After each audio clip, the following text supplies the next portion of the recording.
四弟，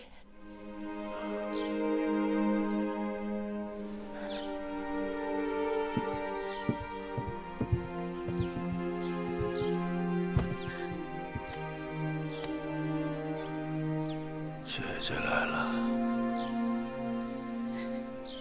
姐姐，你笑什么？四弟，姐姐笑你当日也是在这成明殿里，你把从膳房偷来的膏粉倒在自己的头上，扮作老翁。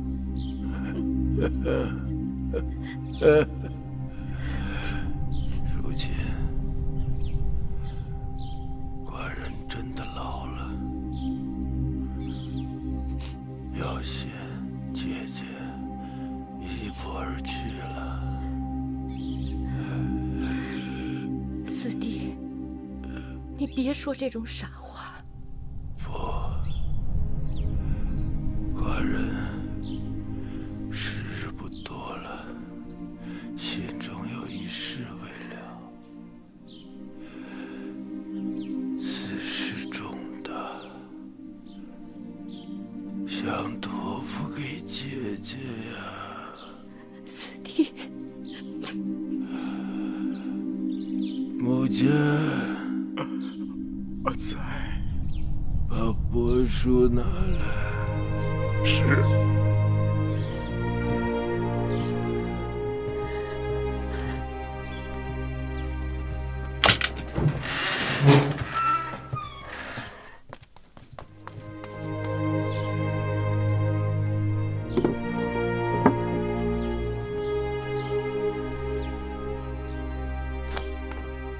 迎夫人，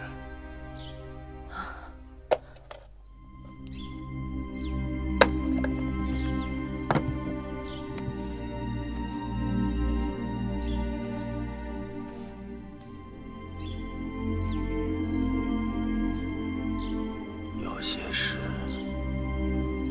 寡人不做，死不瞑目。眼下这事，只好托付于你。你这是何意呀？今日之事，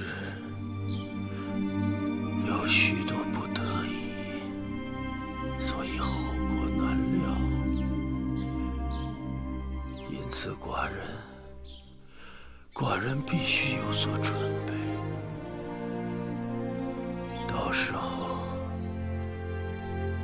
全靠你拿出这道诏书来平定天下。四弟，眼下，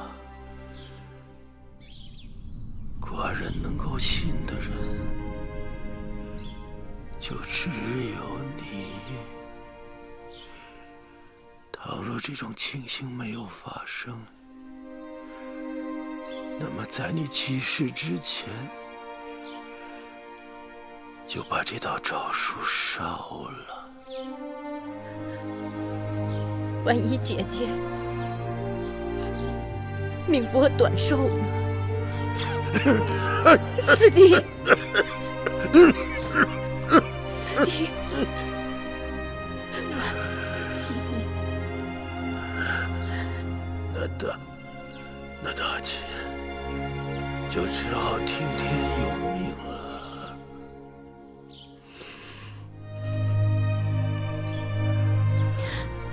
大王，你放心吧。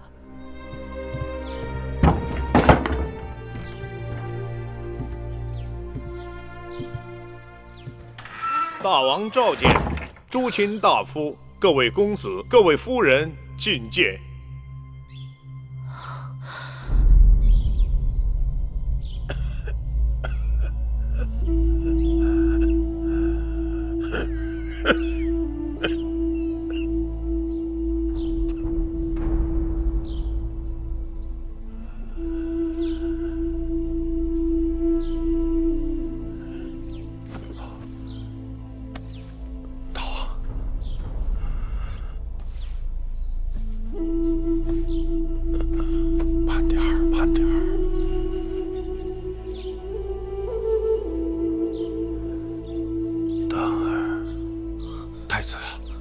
父王，父王，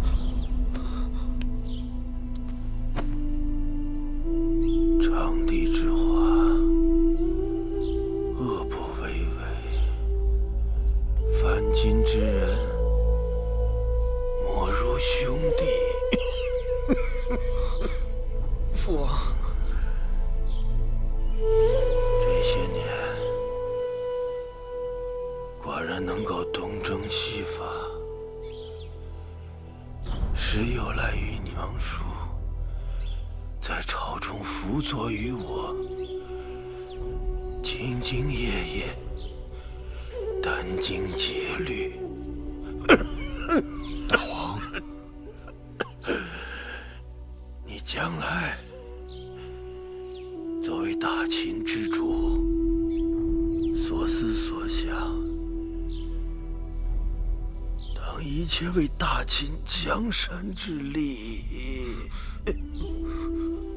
寡人兄弟不多，却能同心，而寡人给你留下10多个兄弟，你能用上几人？同心几人？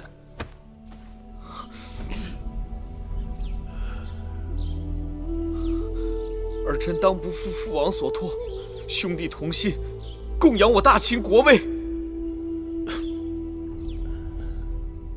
寡人也不要你对每个兄弟都能信任依赖。寡人只要你起一个毒誓，在有生之年不会伤害你一个兄弟的性命。若有违誓，天谴之。父王放心，儿臣纵然再不孝，也不会伤及手足性命。儿臣愿在父王面前起誓，有生之年，绝不会出现兄弟相残之事。若有违誓，愿受天谴。楚离子，朕在。宣旨。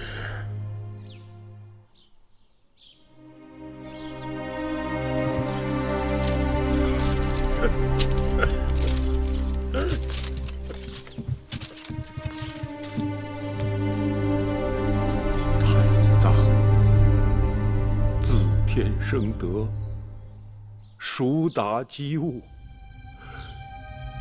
继位为王。诸公子依旨就封，其母可随子前往封地。寡人把太子、把大秦托付给朱清了。臣遵旨。寡人累了，退下吧。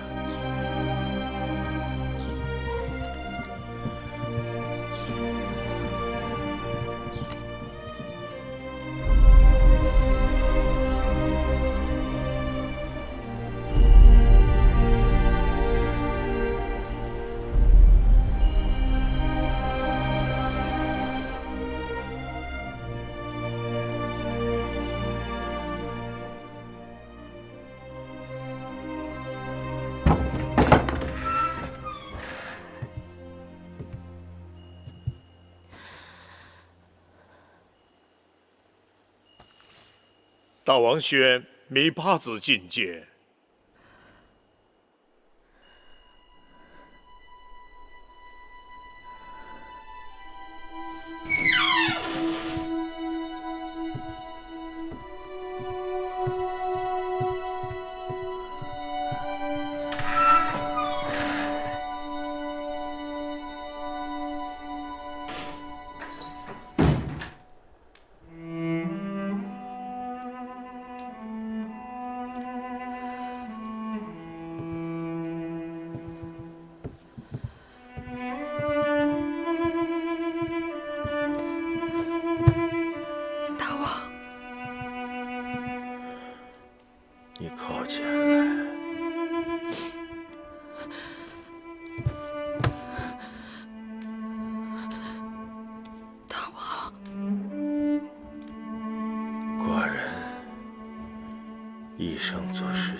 在你和继儿的事情上处置的拖泥带水，心源不定，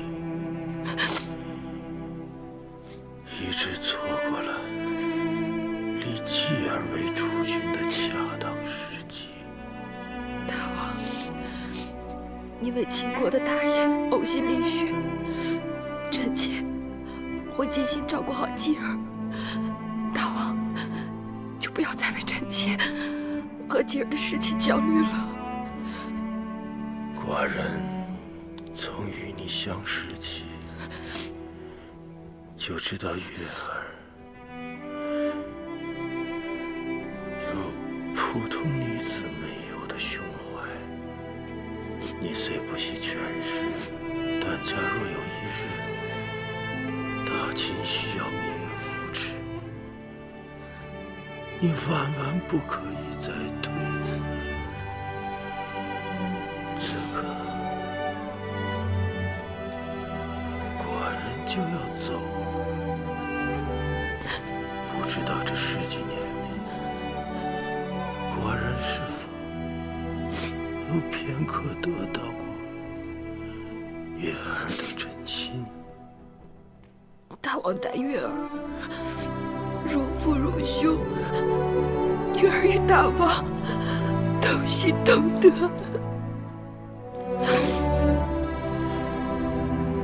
到底还是如父如兄？不，大王是芈月的夫君。还是叫老伯吧，老伯不怪你。果然儿女成群，真要是有你这样的一个女儿多好。可惜寡人要走了。老伯不能走，月儿不让老伯走，老伯不能走。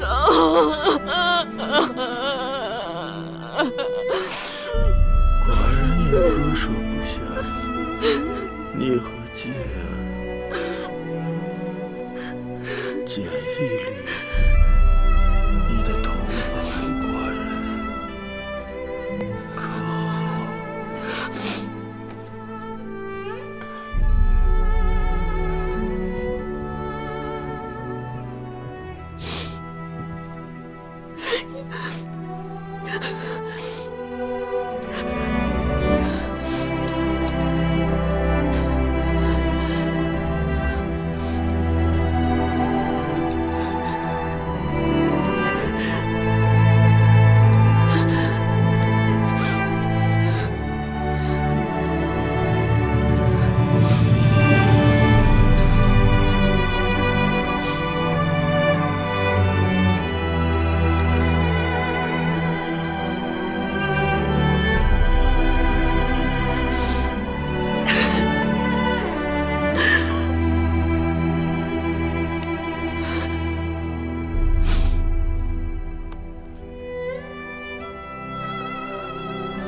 丫头，好想再陪你一次。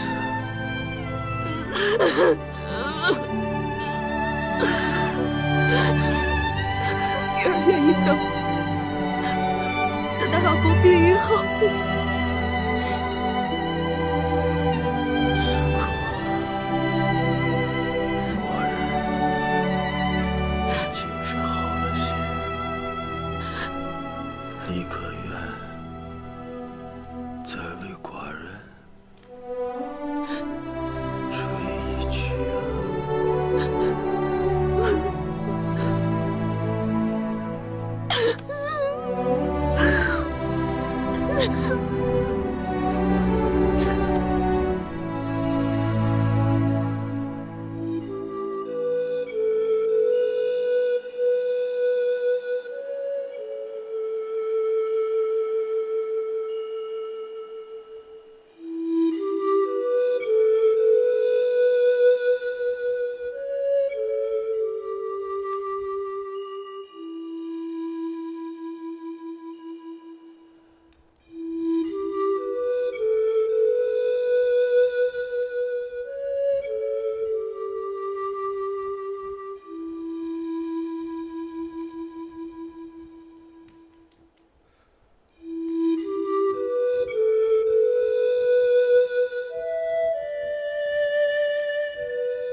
公元前311年，秦王嬴驷去世，谥号为秦惠文王。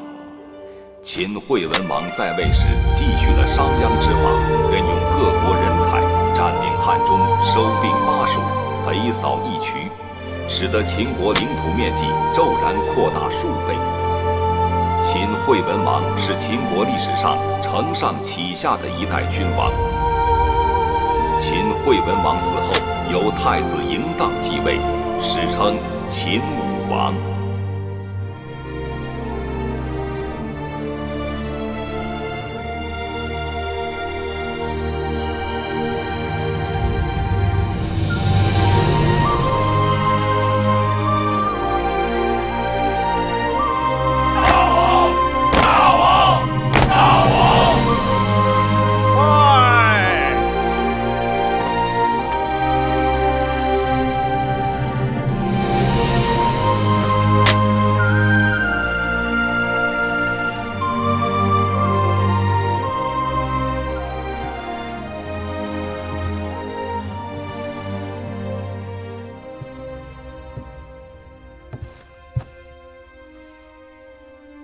再有几日，新王就会依照先王的遗诏，分封宫里剩下的几位公子。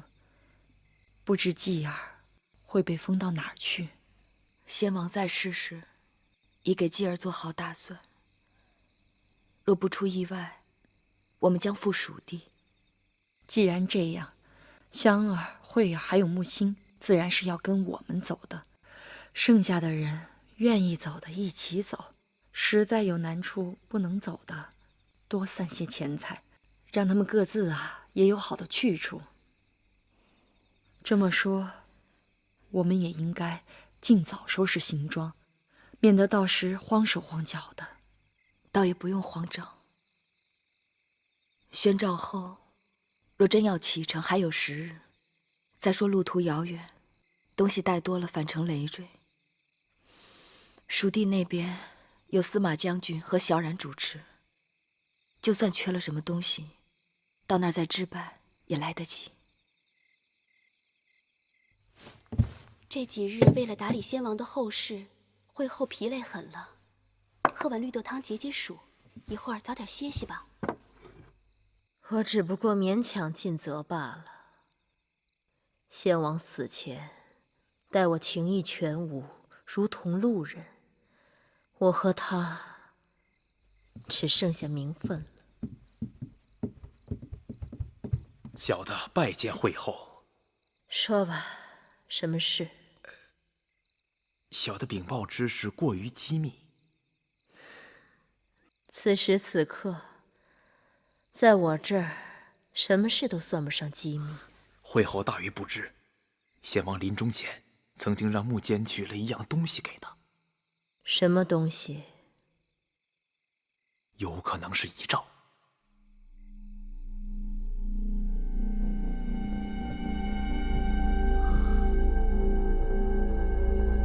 说吧。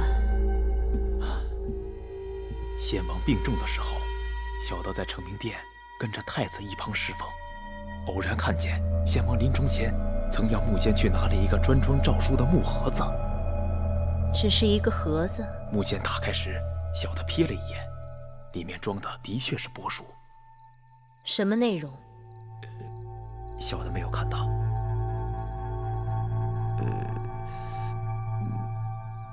此事先王隐瞒惠后，那诏书一定是对惠后和大王不利的。一派胡言！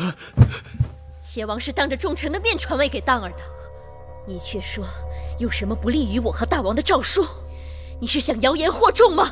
小的敢以性命担保，绝无虚言。惠后息怒，依奴婢看，这冯甲贼奴也许贪图富贵，但不像是有胆量胡编诏谕之人。是，小的对惠后和大王忠心不二，句句是真。那所谓的遗诏，如今在何处？小的不知。你赶紧给我去找，务必要找到。是。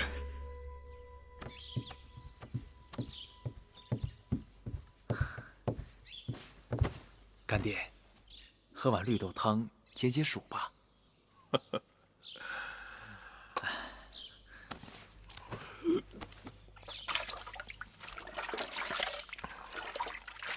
等我干完这最后一件差事，也该告老了。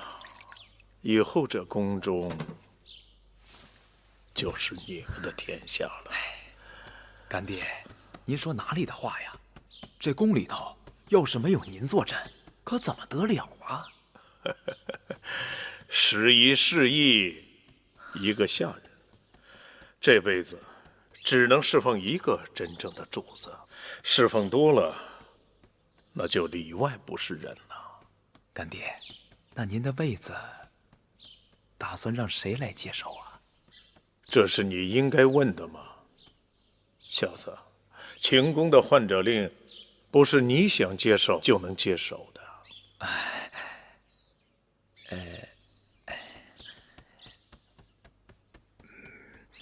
干爹，我听说先王曾经留下一份遗诏，您老可知啊？你说什么？遗诏？哎呦！你再敢说一个字，马上从这给我滚出去！您自己刚说过，时移世易。您老以为，如今还是先王在的时候，您是这宫里的头一号呢？大胆！哎呦！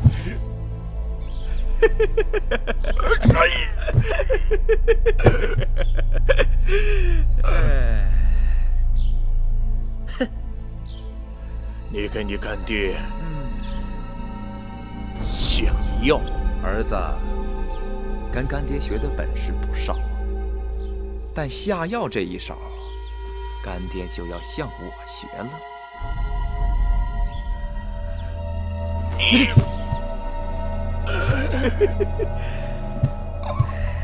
干爹别恼，小的若不用这一手，你还不得把儿子给打残喽啊！干爹，这药想解并不难，儿子手里就有解药。但是干爹得告诉儿子，那先王的遗诏到哪儿去了？做梦去吧！既然我的天寿已尽，也该随先王去了。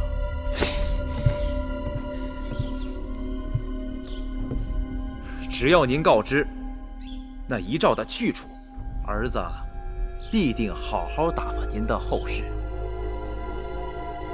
您辛苦一辈子了，若是能够陪葬惠灵，那是何等的风光！若是尸骨无存，野狼啃咬，那又是何等的凄惨呐！何况这秦宫9等18般刑罚，您也是烂熟于心的。这一招一招的过，只怕干爹这把年纪很难再撑得住喽。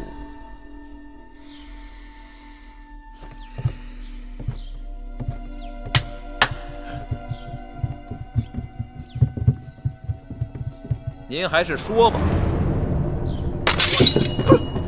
哎呀！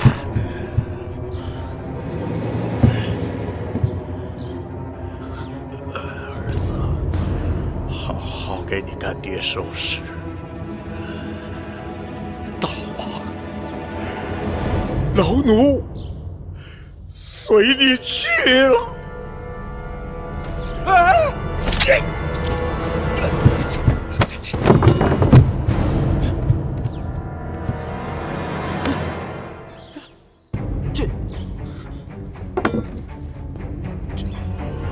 吃了松筋软骨散，怎么还能动得了剑呢？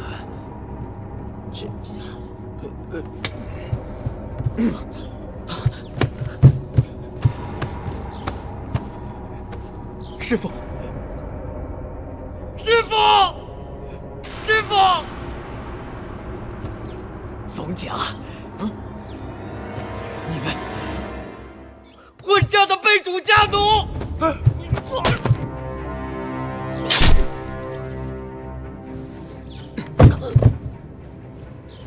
走！给我找仔细了，不要放过任何角落啊！仔细找。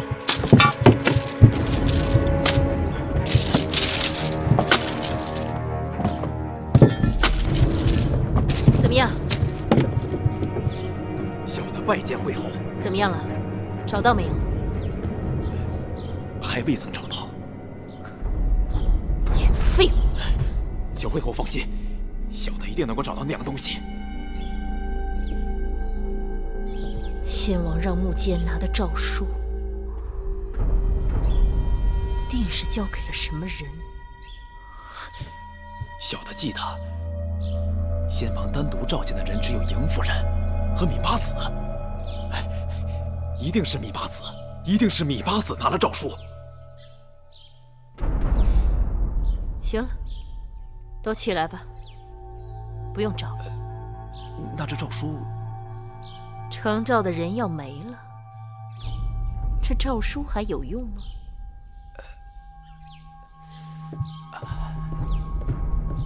他们好狠毒啊！竟然对大街和木心下手，说大街不舍先王，自尽陪葬。可木心呢？大家都看到他腹部有箭伤啊。眼下木心如何了？听说唐夫人看见木心还有一口气，就把他抬回长宁殿了。眼下生死不明。唐夫人平日胆子最小，却是个善人。你们可打听到了继儿的情形？公子季和其他公子一起还在灵堂里守灵。既然太子已经在大王面前发过毒誓了，眼下应当暂时无事。他们若想动继儿，只怕都不用太子动手，就会有一干讨好的小人自行动手。如今我是为你担心，只怕会后是恨死了你呀。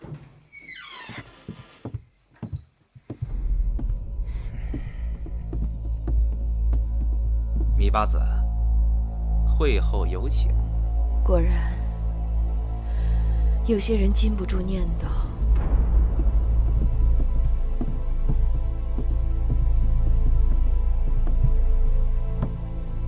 会后，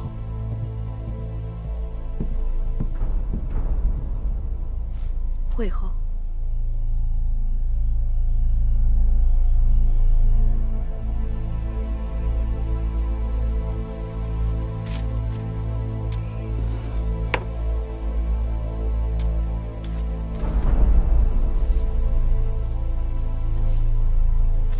这是先王的遗诏，封你儿子为蜀侯，并允许其母随他入蜀。这应该是你一心盼望的去处吧？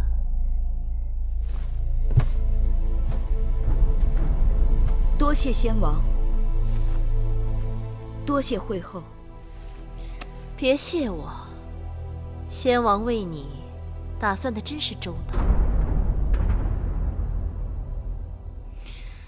可我不知你是否想要这道遗诏。会后何意？你若真想要，那就拿先王的另一道遗诏来换吧。还有一道遗诏，倘若我有，我何必要藏着掖着？先王又何必要封妻儿为蜀侯呢？我也惶恐，怎么闹出两道遗诏？哪道是真，哪道是假？闹得宫中流言四起。我想，得有一个合适的人选，去先王那儿问个明白。既然先王在临终之前都对你割舍不下，还是你去一趟，较为稳妥。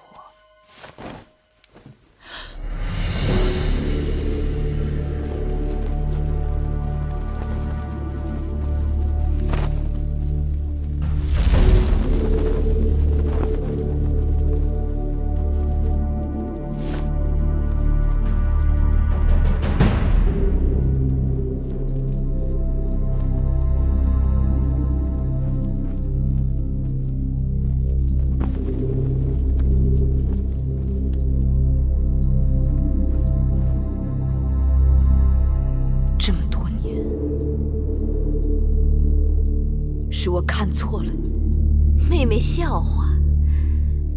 明明是我看错了你。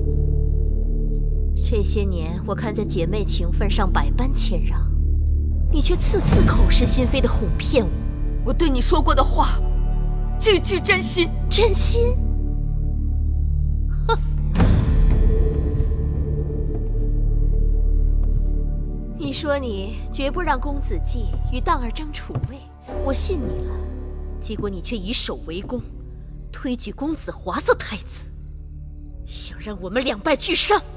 你说你要去巴蜀，我成全你，你最终却留在了宫中。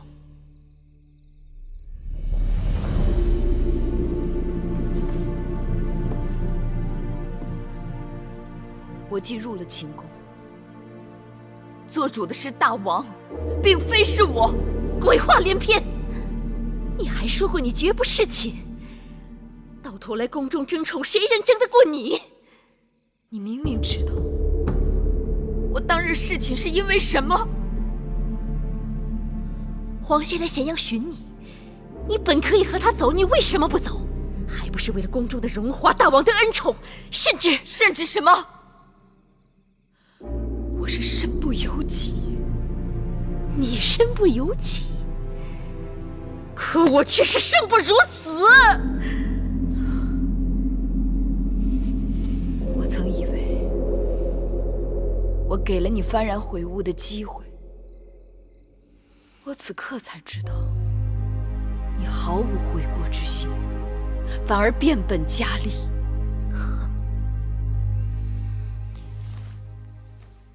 杀人峰一事，已让你我走到尽头。你为了把我攥在手里，一直不出手我。那些日子，没有人知道我是如何过来的。整日忍气吞声，心惊肉跳，而你呢，最终违背诺言，向先王出手我。幸好先王走得急了些，不然这大秦就废后易楚了，你的孩儿就成了社稷之主了。你想要害人，何须要讲出这些个害人的理由？我就想让你死得明白些。说句良心话，先王去了，我曾想过放你一马，可突兀着又出了道遗诏，你让我实在是无路可走。千万别怪我。反之，换作是妹妹，一定也不会手软。好了，说什么也没用，我会筹办得风风光光的，送你走。既然你要杀我，那你对我的妻儿也不会手软。公子季，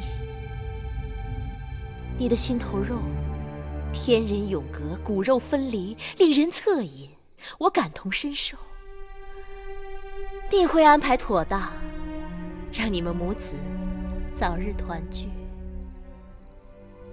新王江山还未坐稳，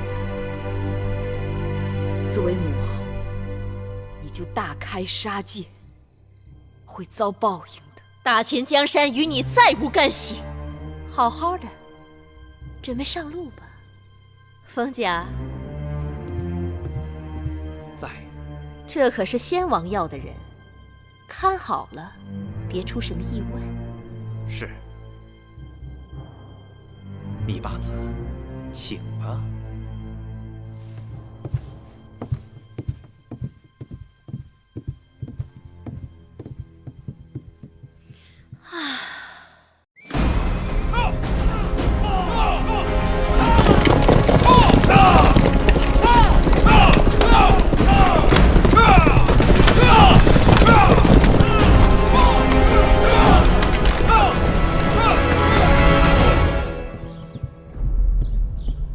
臣拜见惠后。母后，王叔免礼，出什么事了？惠后可知，昨日和今日咸阳城内外各路兵马调遣甚急。怎么回事？有魏夫人的儿子公子华的人马，也有魏良人的儿子公子池的人马，更有魏冉的人吗？魏冉不是在蜀中平乱吗？身为将领，无照擅自回京，当诛杀。我也是今日才看到巴蜀那边传来的报捷文书，蜀中乱象已平，陈庄、伏诛、司马错和魏冉已立下大功。魏冉回京是奉司马错之命带兵回来复命的。魏冉回京这么大的事，大王和王叔竟然事先毫无察觉。那文书被张仪扣在手里多日，我今日问他，他说是因先王病重又至驾崩，所以不是要紧的政务就推延递交了。而魏冉说是奉司马错之命，但他日夜兼程，用了不到5日就赶回来了。就算赶回来又怎样？大秦法度森严，他身为带兵之将，难道还敢造反不成？他大约是听说了什么。无把柄，朱公子和魏冉想闹事也闹不起来，但若是有了借口，他们想造反却容易得很呐。以王叔之见，当如何处置？臣听说，会后打算让芈八子、公子季，还有樊长史为先王殉葬。是又如何？此举万万不可。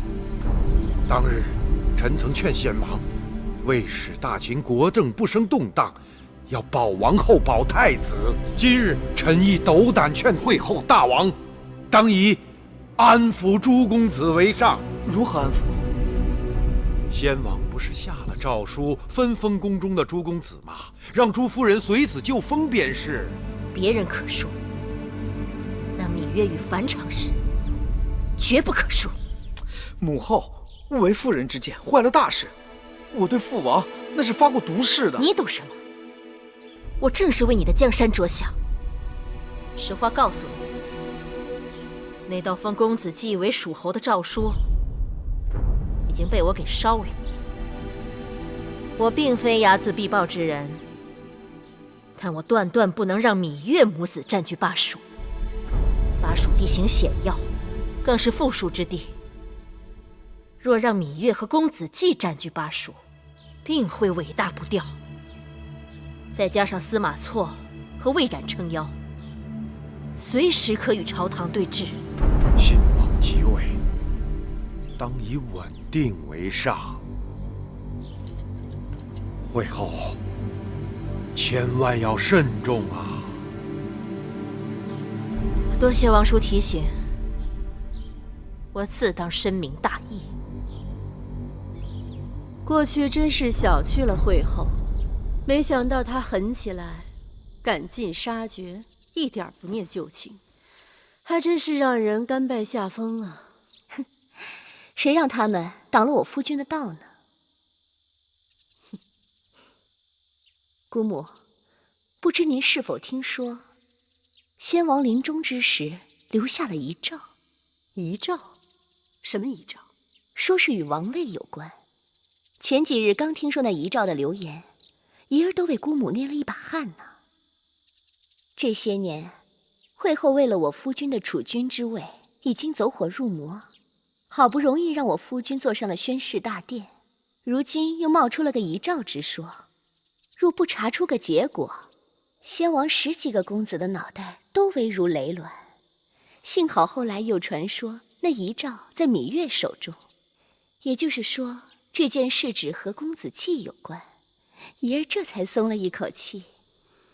那芈月的命实在是太好了，他那弟弟赶回来救他了。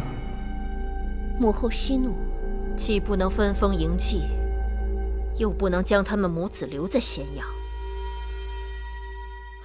真让我为难。芈月的命攥在母后手里，母后还不是让她如何便如何了。说起来容易，虽然那芈月的命攥在我手心里，但我却真不能把她如何。母后，昨日接到我父王来信，得知先秦王过世，他便让孩儿转告母后，不要过于哀伤，逝者已矣，生者如斯。谢你父王惦念。自打前年先王将公子瑶送到魏国为质，去年荡儿迎娶你为太子妃之后，秦魏两国是越走越亲了。母后，您这么一说，倒是提醒孩儿了。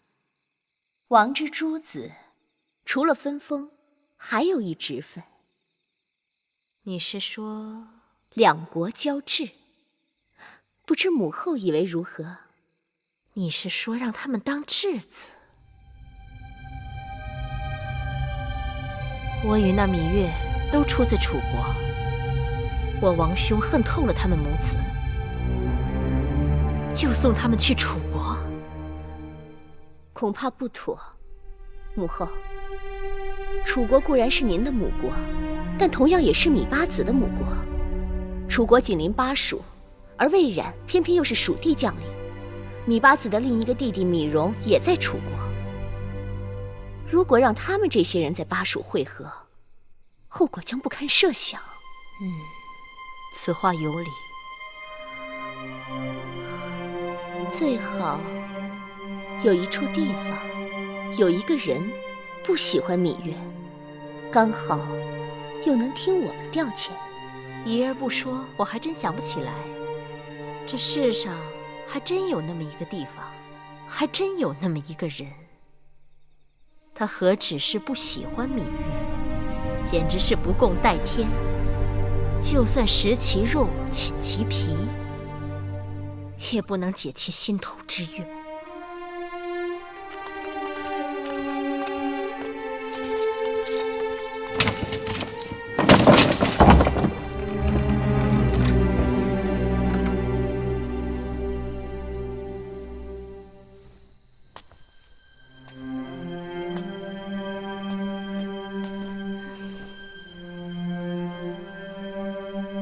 你还真是不怕死啊！有人已经自掘坟墓，我只不过是先行一步。可惜呀，你想死，我却不能让你如愿了。一来先王身份何等尊贵，让你陪葬，实在不配；二来有位故人在燕国等你叙旧，我也不好阻拦。你只不过是换了一种害人的手段。大王开恩，你将陪同公子季到燕国为质。燕国有孟莹，曾与你交情不错。大公主仁厚，若是她，你定不会把我放到她的手里。封公子至为长陵君，封公子瑾为豫君，封公子辉为蜀侯，封公子少公为丹阳君，公子季入燕国为质。先王的公子他都有胆有谋，分封后还是你大有所为的。郑将军说的有道理，何时到了巴蜀，天高君王远，的确可以做到。入卿可还有异议主张？先王有10几位公子，兄长个个列土封疆，唯公子季年纪最幼，却要去往冰雪满地的燕国为质，厚此薄彼，难以服众。长子所言甚是。正因为公子季年纪幼小，未立寸功，不好列土封疆。据说先王早有安排，要将巴蜀之地交予公子季打理。张子休得胡说！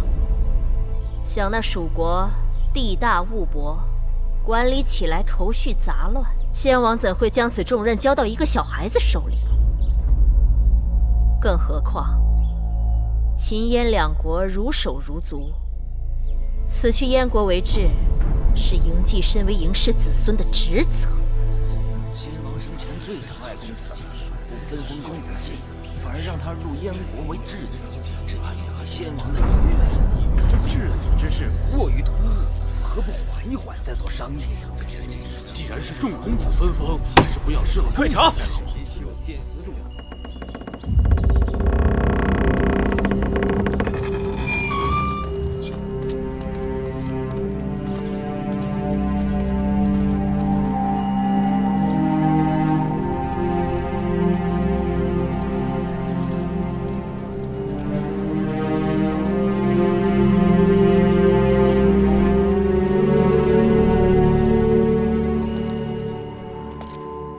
八子此去山高路远，千万照顾好自己和公子。有人一心想要你死，只有活下去才有盼头。雍大人，张子，你们也要好生保重。那是自然。当初你不愿意留在秦宫，看来你是对的。张仪糊涂啊！但是张仪还要等到有朝一日鲁布依仗，迎接芈八子和公子季回朝。到那时，只要张仪还有一口气，一定会尽心竭力来辅佐公子季。千里送君，终有一别。两位就不要再送了。芈八子，公子季，这位是杜景将军，由他护送你二位入燕。再告诉八子一声，那樊长史割舍不下与先王的情分，已经在宫里上吊自尽了。大王会好好的发送樊长史的。樊长史真是个有情有义之人呐。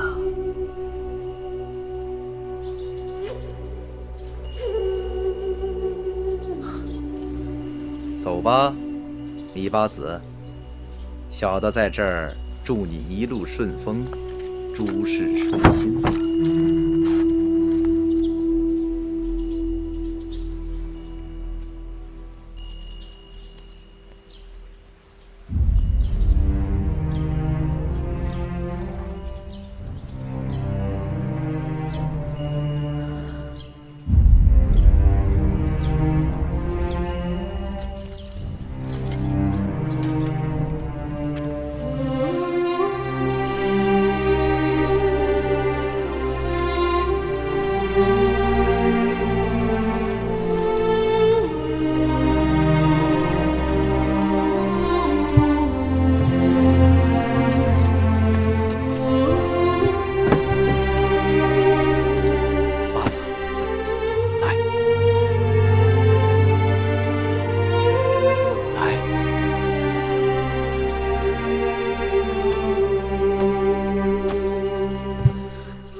二位大人，小的先回去了。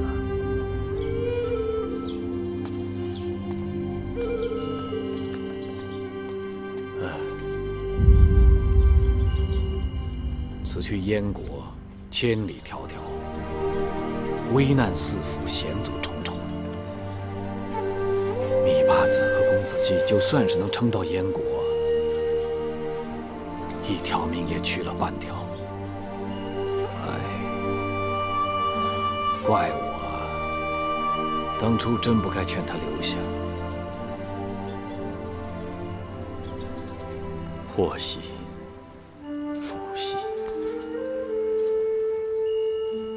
好了，我也走了。丞相，如今大秦在列国当中如日中天，长子居功至伟，就这么走了，不后悔吗？后悔。侍奉一个刚愎自用、蠢笨无比的君王，是给自己找罪受。更何况，惠后是不容我的，说不定眼下正在想着如何取我的性命。你们雍家不一样，雍家是秦国的显族，根基深，一时半刻他不敢碰你。我只是心里还有一件事情搁不下，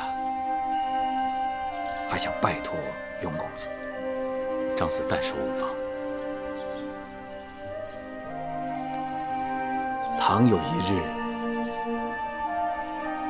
芈月母子能否极泰来，重回秦国，还望雍氏家族能够沾情顾义，助他们母子俩一臂之力。就像我刚才讲的，但凡有一息尚存，张仪一定回到秦国，共图大业。你答应吗？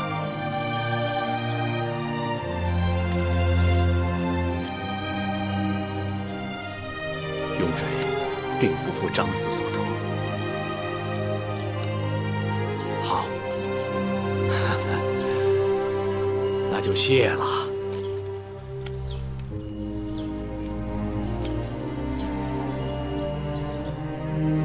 走了。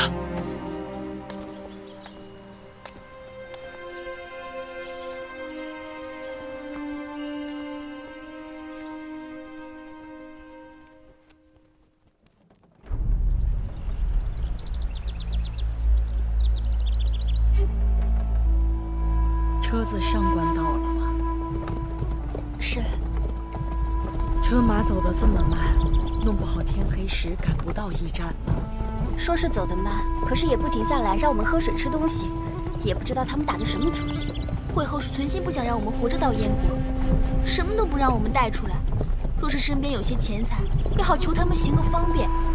看那个杜姐是极不好相处的，光用话求他，只怕无用。恐怕他们也不想要我们即刻就死。那他们要我们什么时候死才甘心啊？我也只是猜测，会后本意该是要将我们母子拨夫削族才好，也不知为何突然变了主意。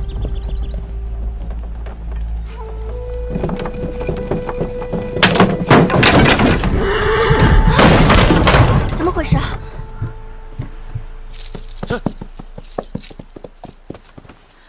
都在车里坐好了，不管发生任何事情，我不让你们下车，不许下车。香儿，跟我下去看看。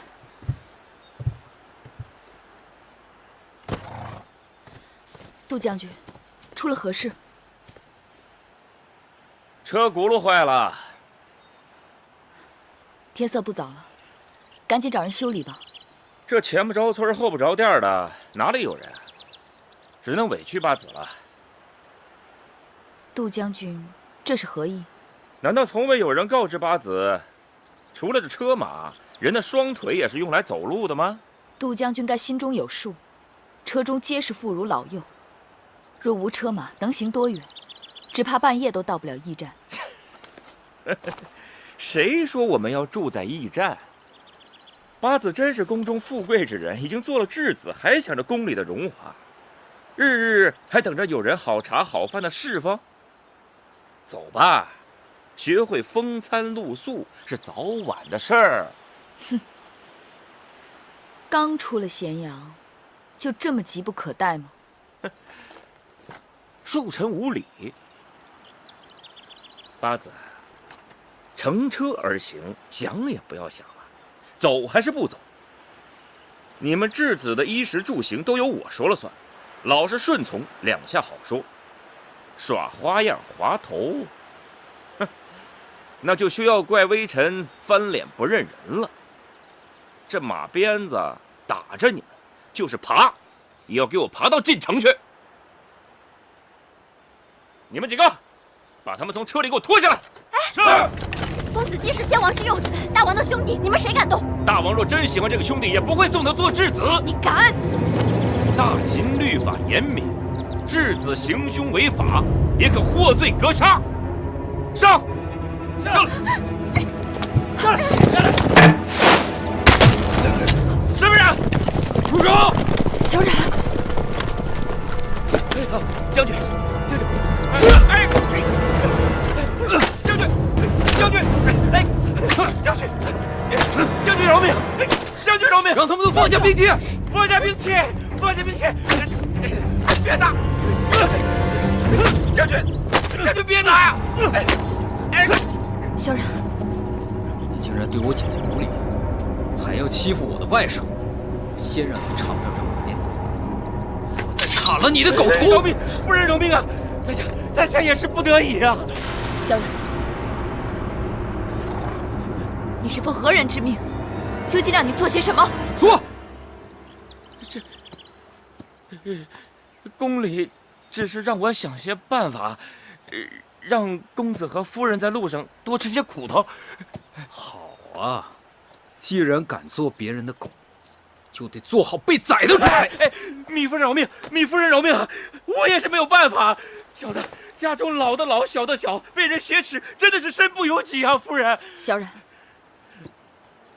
暂且留他一条命吧。把这个狗东西给我押下去。是。谢谢夫人，谢谢将军，谢谢夫人。舅舅，姐儿，舅舅啊，亏得你及时赶到。姐姐，你没事吧？离开咸阳城之前，他们就把车轱辘上的铁钉卸去了些。能走到这儿，已经算是万幸。姐姐，咱们得在天黑之前赶回一站。在那儿，你也可以好好歇歇。我可要追上你了，小冉，亏得你带人来了，不然继儿和魁扑他肯定要吃苦头。自从得知会后要把姐姐和继儿送到燕国去做质子，我就猜到他们会在洛城做手脚，所以一路跟过来。但还是没想到他们这么迫不及待，刚出咸阳一日就凶相毕露。那妒忌大约也是为了向主子邀功心切。姐姐也要尽快拿定主意，今晚投宿一战，你我要好好商议下一步该去哪儿。去哪儿？去燕国，犹如羊入虎口，在那里还不知道有多少凶险等着姐姐，笃定是去不得。可除了燕国，我们又能去哪里？秦国虽大，却无我们母子立足之地。继儿是秦国派往燕国的质子，出逃到燕国之外的任何地方都是杀身之罪。我们若如此做，只怕正合了会后的心思。更何况，眼下哪一国肯为了庇护我们而去得罪强秦？大不了就逃了，又如何？只怕那时会后他们也鞭长莫及吧。继儿是先王之子，秦国是他的母国，他的父王还指望他有一日能为母国社稷出力。若成了一名逃犯，那当真是断送了继儿的一切。那我跟姐姐一起去燕国。不，你不能去。姐姐，记着，有你在秦国，想办法立住脚，将来才有姐姐和继儿的归路。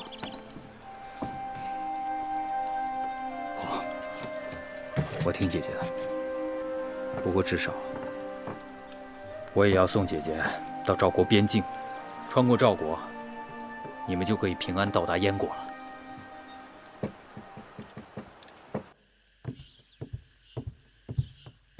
会后，人请来了吗？嬴夫人说她身子不适。自从先王过世，嬴夫人的身子就从未好过。是嬴夫人不知好歹。那日我问芈月遗诏的事，她说她不知，我还一直不信，以为她骗我。此刻琢磨，她当时的神情和口气，却不像是作假。这么说，那遗诏与她无关？